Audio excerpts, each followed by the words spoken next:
Well, hello everyone. Welcome back to the XFL Fan Zone.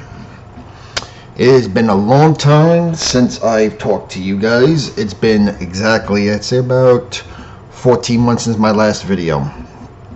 And the last time I talked to you guys, I was at MetLife Stadium on a very cold, snowy day.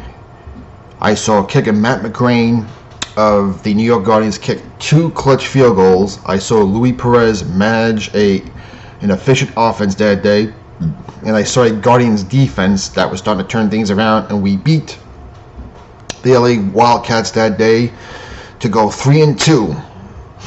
And we were expecting the 5-0 Houston Roughnecks led by PJ Walker to come in that week and face my beloved Guardians. And I'm telling you right now, the weather for that first Saturday in March was supposed to be beautiful. It was going to be like mid-50s, which would have been perfect to see that run and shoot offense at MetLife against my Guardians. I'm telling you, my Guardians would have drawn about 35,000 fans for that game. Now, where do I get that from? You just look at the history of spring football, whether it's with the New York, New Jersey Hitmen, the New Jersey Generals, or the New York, New Jersey Knights of the old World League of American Football. New York is a very show-me area. You show me you can win, we will come. You show us you suck, we're going to stay home. I mean, it's like this in all sports in the New York City area, with the exception of probably the Jets, Giants, and the New York Rangers. But when the Yankees and Mets don't do well, they stay home. When the Islanders and Devils don't do well, they stay home. When the Nets don't do well in Brooklyn, they stay home. Well, very few teams have that real loyal fan base where they'll come out anytime, whether you're good or bad. The Giants are probably the best in the New York City area. The Jets are pretty good, and so are the Ranger fans are pretty diehard fans. And for the most part, the Knicks can see how bad they've been. But when it comes to this kind of stuff, spring league football, you have to show us you can play and we'll show up. Now, I was a season ticket holder for the Guardians. I was psyched for that game, that first Saturday in March against the the Roughnecks. I was looking forward to that game. And then the reality of COVID-19 happened, and the sabotage of pretty much the U.S. economy, the global economy. Now, this is a football channel. I want to stick to football, but unfortunately, they shoved crap down our throats. They shoved politics down our throats, and we saw XFL Part 2, which was this close from really taking off. We had the exposure from ESPN and Fox Sports. The games were competitive. I've been saying it all along. The only difference between us, all the teams, and the Houston Roughnecks is that the Roughnecks had PJ Walker and a little bit more execution. That was it. You look at the game between the Roughnecks and the Vipers, that game was competitive. I mean, all games with the exception of a handful, they were all competitive. And if this league was going to succeed, all the games had to be competitive, and it had to be clean football, meaning not the sloppy crap we saw in XFL Part 1 back in 2001. And to see this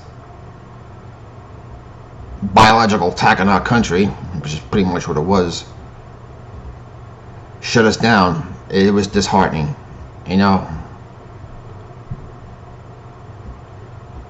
How many chances are we going to get to have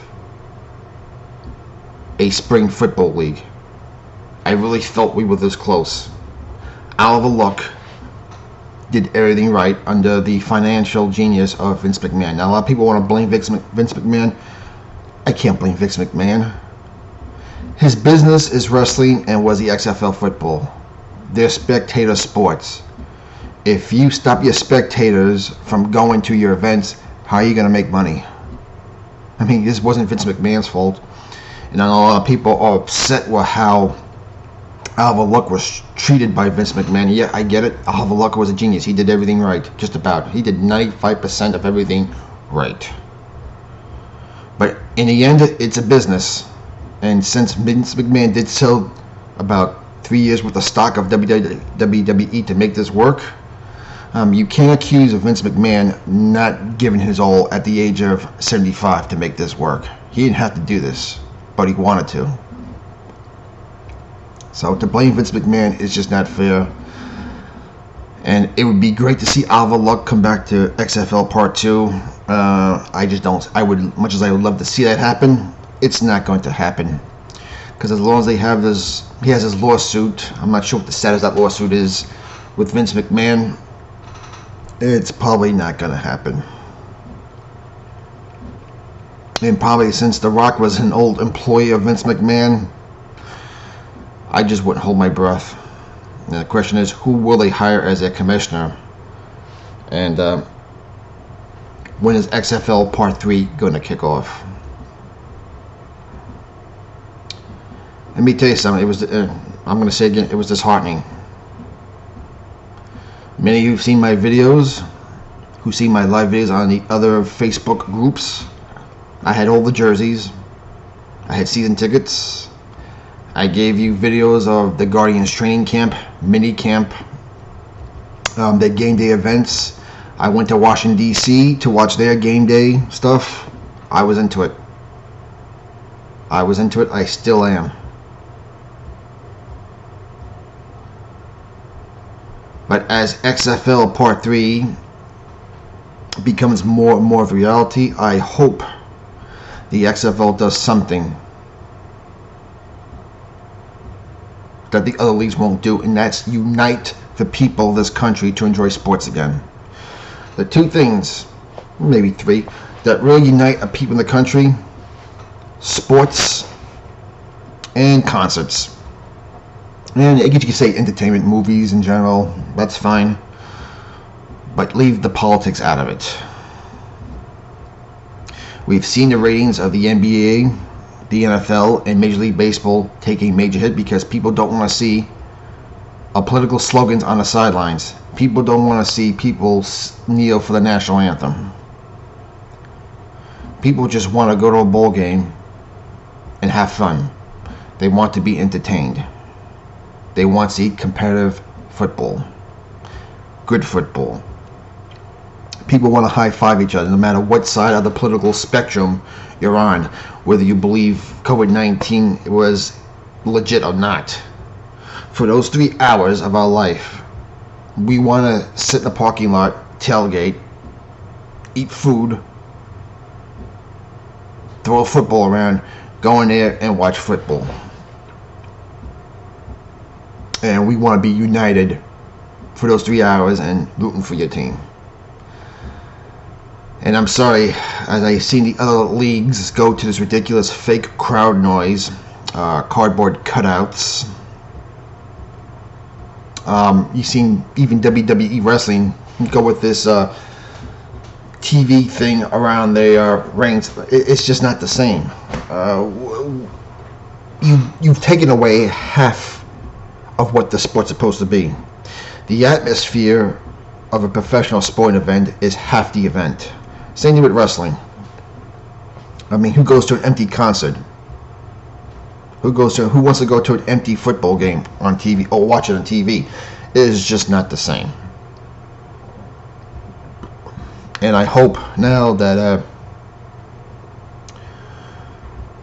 that Danny Garcia and The Rock see what's going on, and they take advantage of their stupidity and unite the country and just stick in the football. Now, I gotta say, I wasn't thrilled about The Rock coming out and endorsing Joe Biden for president last election.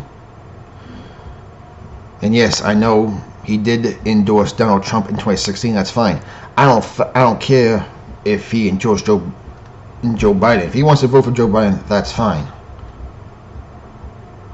But the success of the XFL early on was keeping politics out. And when he did that, I was like, oh God, here we go again.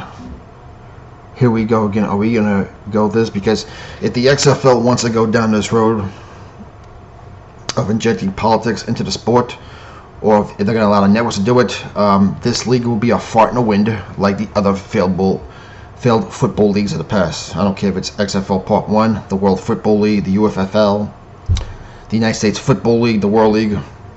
It will be a fart in the wind. And as we hunger, as the real diehard football fans hunger for a spring league, I hope Danny Garcia, The Rock, take advantage of this. And as we now see the spring league going to, in fact, unfortunately, I was working a 16-hour shift on Thursday, so I didn't get to see any of the spring league, and we're about 45 minutes away, I think, from a game on Fox Sports 1, which I'm going to try to check out. I got some obligations today to do, so and I'm not going to sit and pretend I know a lot about the spring league, because I have not paid much attention to it like I have the XFL. I was emotionally, financially invested in the XFL. I will give the spring league a shot. I'll see what it's about. So I'm not going to really comment on it until I see my first game, hopefully in about 45 minutes. So, yep, folks, the depression was real. I was pissed off. I was pissed off how the XFL was sabotaged. I was pissed off how the country was sabotaged out of living our normal lives. It is what it is. But hey, here's the XFL Part 3. Danny Garcia, Rock, if you can hear me now, you have a golden opportunity to unite the country and bring together all football fans. Don't blow it. Alright, everyone, subscribe to my channel. I know it's been a while since I've done a video, but like I said, I was depressed, I was pissed off, and plus personally, I'm being in New York here, and we have a lot of stuff with the whole COVID-19 here in the state, and dealing with our governor, and I've been in the center of this. This is why I've not done a video in a while, and like I said, I was pissed off. But here's to XFL Part 3. I plan to be a season ticket holder for the New York Guardians next year. Hopefully they'll be at Red Bull Arena in Harrison, New York. I think we need to stick to small MLS stadiums, because it just looks better and it sounds better on TV as opposed to a 3/4 empty MetLife Stadium. Alright, folks, let me know what you think. Let's support the XFL. And in the meantime, let's support the Spring League also. We'll talk to you later.